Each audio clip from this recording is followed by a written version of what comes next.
Good evening, everyone. Um, just here working on this Incra lift. I had a bit of an issue where I was winding the winding part of it, and it was getting to a point where it was reaching probably about about an inch or 20-30 millimeters from the top, and it was jamming, and I couldn't get it. To even go down afterwards. Anyway, I finally realised that looking at the Incra, you got the winding part, which is that part there, and that turns the thread. And what I did, I sprayed a bit of silicone spray, hoping that it was going to work. It did work for probably about half an hour, a few runs, after a considerable amount of dust was accumulated within the box itself. The thread across here started to get clogged up, and then the same thing occurred where I just couldn't get the thread to go. Well, we literally got to a point where it was stuck, and I couldn't even get it to go up or down. So what I did is I used my compressor just over here with the air blower. I blew everything out, all the debris that was stuck between the threads inside the grooves there, and then it's cleaned it up. I used I only had mineral turpentine.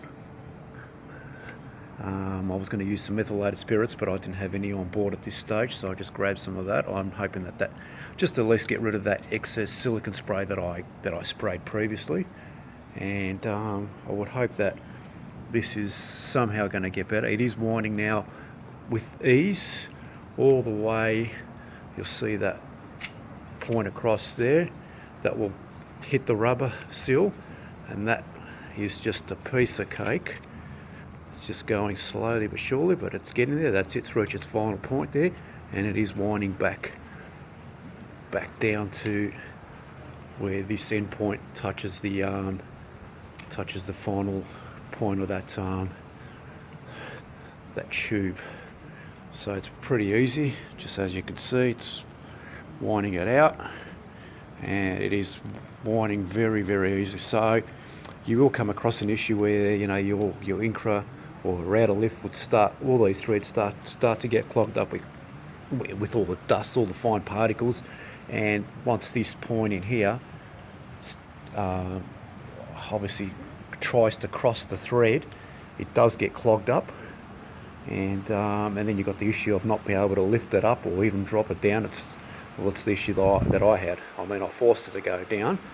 I actually thought I was gonna snap this Incra winding stick, but it did come down slowly, and then eventually just started dropping down because there was less sawdust on this bottom part, but there was a lot that accumulated just in between that area. But now it's working pretty fine. So my recommendation is definitely don't put any form of any sprays that contain oils as such. Now just a fine blowout with a compressor and also maybe some methylated spirits or mineral turpentine. That would definitely clean it up. I did use a screwdriver just to get inside the in the grooves where it wasn't actually getting blown out with the air blower. It seemed like it was all stuck, but got rid of all the debris, all the dust. Couldn't tell it was dust actually. It was all black. I suppose the oil had sort of darkened all the sawdust, and it just looked like just a bit of oil that was there. That was just dirty oil. But now it's working fine, so I'd hope that this helps with others that may be having the same issue, and possibly they can use this small but easy method, and that way their router table or their lift can work in a proper manner. So thanks for watching the video, guys. Cheers.